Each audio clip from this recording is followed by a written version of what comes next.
Alright there YouTube, welcome back to the channel and another video on Old Red, our Project 1983 Peterbilt 359. Today's video, we're going to be installing an eberspacher D2 diesel powered parking heater.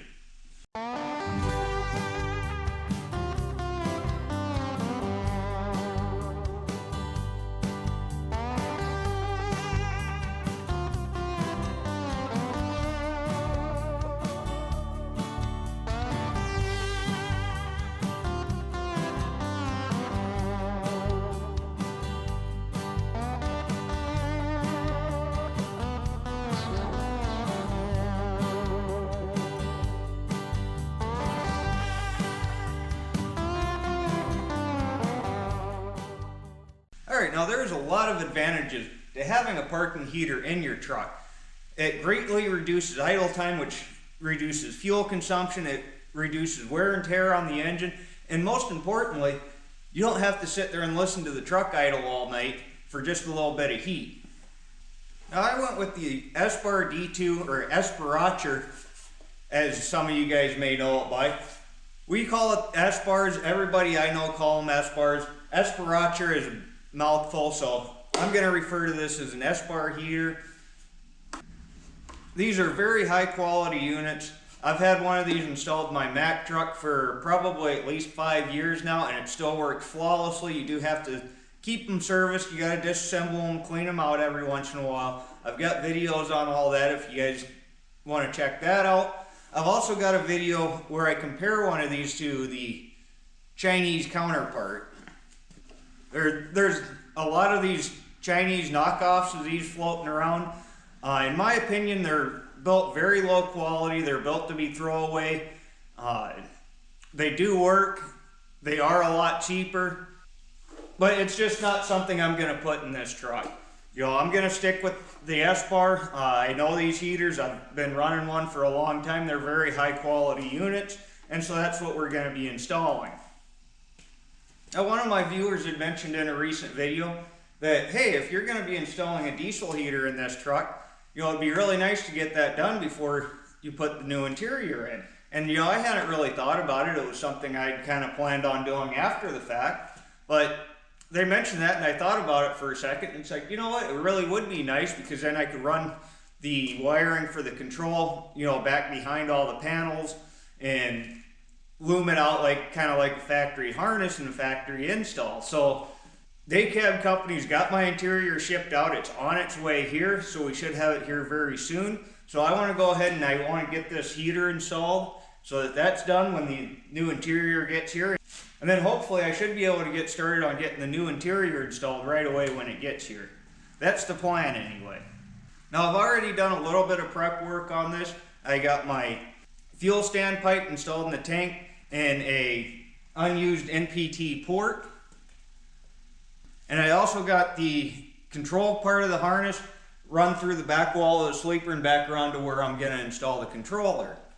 I've already got my holes drilled for where I'm going to install the heater. Basically, I made a template of where my mounting points and my holes are that needed to be, and I taped the template down onto the floor and drilled them in.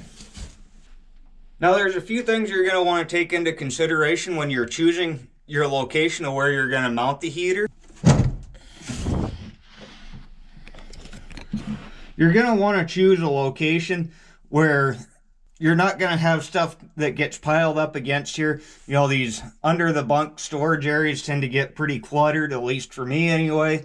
This area back here on this truck is already separated from everything else for the sleeper HVAC. There probably should actually be a hardware mesh type screen that covers this opening here. So I'll probably get some kind of hardware mesh to put on there that's obviously missing. You want a place that's going to have good airflow, and you want to make sure that your inlet and your outlets are not going to become obstructed. Now I'm going to take a hose off of the outlet, and I'm going to run it around, and I'm going to put it out, probably drill a hole for it right here and mount it right in this area here. And then that will put my heat outlet into the sleeper right here. You're also going to want to take into consideration what's underneath your mounting location before you mount it. And this is basically where I've chosen to put it in this truck. Now I've already got my harness more or less in place here. The main harness, this is the main plug here that plugs into the heater. It comes up here and it splits off into 3 different looms. The loom for the controller I've got run up. It comes up here. Comes across the top, across here, and it's coming out where the loom is here. That goes to my sleeper heater control panel, and I'm going to put the control for the S-bar right here on this panel, which is going to end up mounting right up here on the end of a kind of a cubby hole storage area that goes right up here. So that's going to put my controller right next to my truck's heat controls, which I think will be very nice. Okay, and then you've got 2 other sections of the harness here. Let's see, let's find the end of this here. Okay, this one here with the 2 wires, this goes to your fuel pump for the heater, and then this is the power harness for the heater. Now, one thing to note on the S-bar is none of your wires are pinned or terminated, so it does come with the pins and the connectors. This allows you to do a much cleaner job installing it without having to unpin and repin connectors. You can run these wires through, you know, very small spaces. You don't have to drill a big giant hole to be able to get the connector through, and also allows you to cut these to length. My fuel pump's going to end up only needing a couple feet of wire, but you know, this harness has probably 10 or 15 feet of wire on the fuel pump harness, so that'll let us trim this to length, and then we will pin the connectors, and it'll make a really nice install. Okay, so now that we've got our heater in place, let's go ahead and go under the truck and start getting everything under there squared away. We're going to go to our install kit here and find our hardware package that we need here. Okay, so we can start installing our mounting bolts.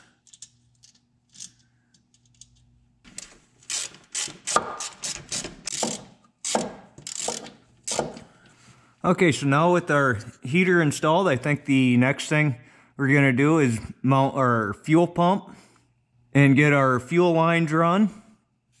Now you're going to want to mount this fuel pump with a 15 to 35 degree upward angle.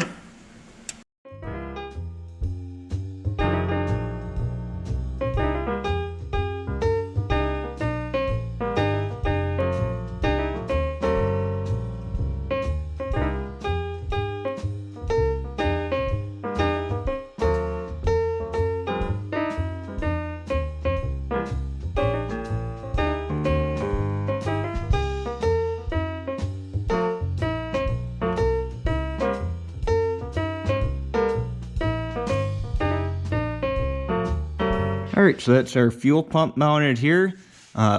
We've got our feed line coming from our standpipe to our fuel pump. The fuel pump's mounted at an upward angle. This whole run's going to be fairly short because the heater is basically mounted right directly above the tank that we're going to be feeding from. So that's why I've got a little bit of a loop in this one, just so that that's not quite as tight of a bend. But next thing we need to do is go ahead and get our exhaust and our air inlet hoses run. Alright, so I've got my exhaust and my inlet routed here. I didn't really record any of this because it was pretty putsy. Spent a lot of time just kind of figuring out how I wanted to route things. So I've got my exhaust here. Comes out of the heater, goes into the muffler's bolted to the floor, and comes out the back of the sleeper. I did that first because that's what I'm less willing to compromise on. I came out the back of the truck right here. Now, one thing I did here, in the past, I've always left my hoses coming out longer, but what happens is this thing will shake going down the road and ends up snapping this stainless flex tube off. So I made my stick out just a little bit shorter than I normally would. It's attached by a clamp right here at the end.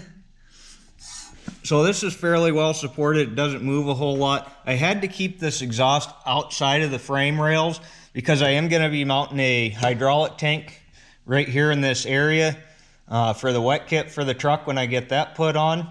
So I needed to make sure that I kept this outside the frame rails because that hydraulic tank's probably going to come up somewhere around the edge of the frame rail here.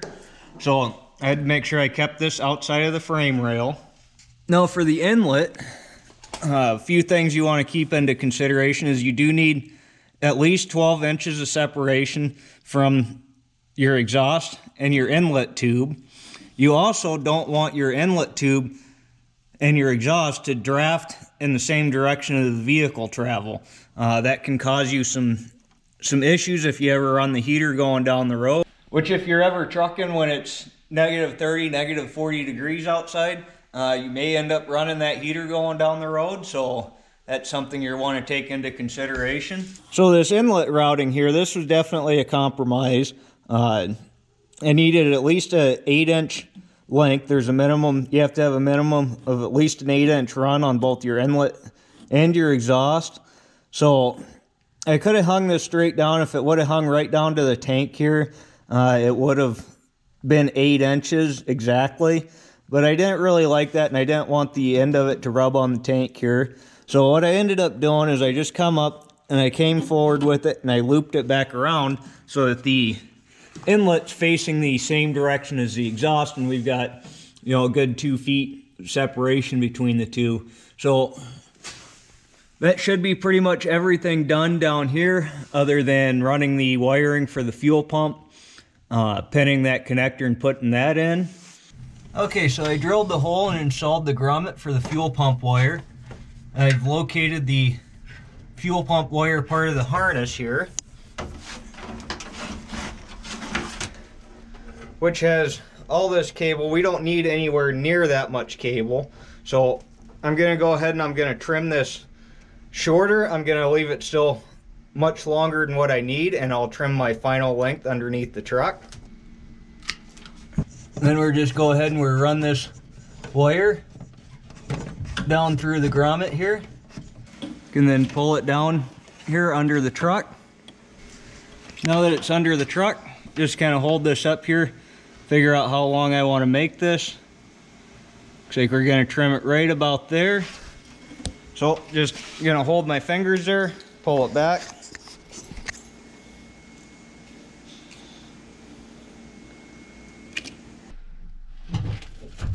Okay, so you're going to have to drill 2 small holes for your mounting location. Then your wires go through one, and then you have a little screw that goes through the other. And then you've just got this little cover plate. Pops on right there to cover your screw for your controller there. Now my controller did come with this little wiring diagram here. We need to look at this and figure out what all we need to do here. Looks like we've got 2 wires here that need to be looped back together, and then there's going to be 4 of these wires that we use to go to the controller. Now, depending on which controller you use, it's going to determine how many of these wires you use and all that. So it looks like pin 1 is going to be our red wire. Let's look on here and find where our pins are labeled. Okay, it is labeled on the back side here. It's extremely small print. It's really hard to see.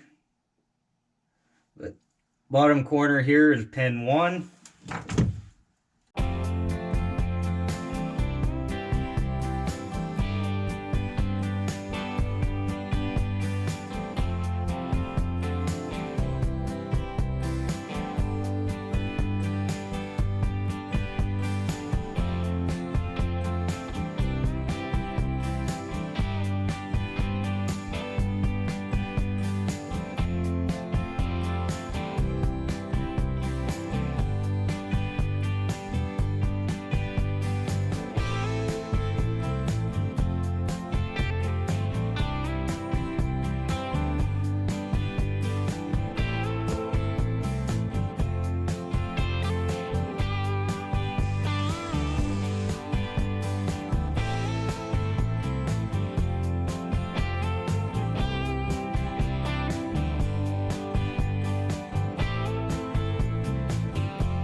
Okay, so that's pretty much the install done.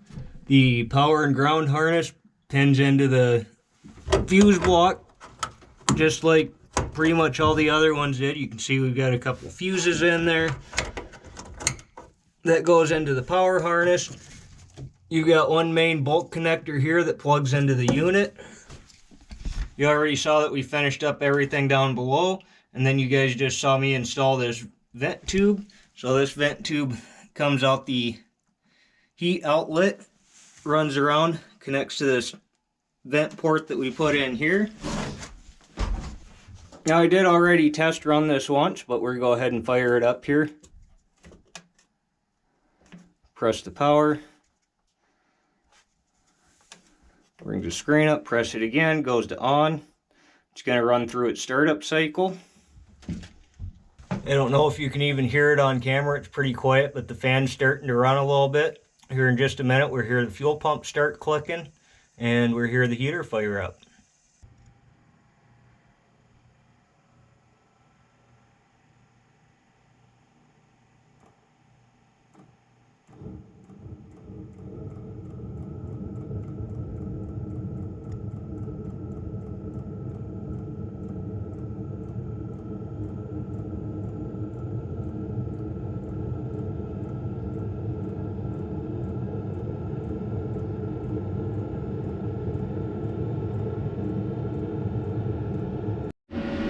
Alright, so this heater is now running. It is running on full speed, which is about 7,500 BTUs.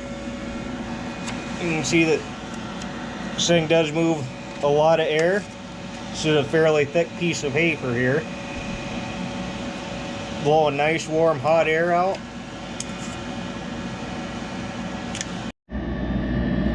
Alright, now this install is probably not the simplest thing in the world to do, but it's really not that bad. You just got to take your time and be thorough. These are the two main things that you're going to need to be able to install this, and this is the wiring diagrams. This one here is the one that came with the controller. You're going to need that. And you're also going to need this wiring diagram, which this does not come in the kit. You have to either pull this off the CD that comes in the kit or download it off the internet. But this tells you what all your wiring connections are and where they go and what they do. And you're going to need this to be able to install this. It would be a much simpler installation if all the connectors came pre-pinned and all that stuff. But all this wiring right here is all harness that I've removed because it was longer than what I needed. So if all your connectors were pinned on here, not only would you have to drill a lot larger holes to run your wires, but you would also have all this excess wire that you'd have to do something with. So by the connectors not coming pre-pinned, you're able to cut all your wires to length and do a really nice clean install. So anyway guys, thanks for watching. Be sure to like, comment, subscribe down below. Thank you. Have a great day.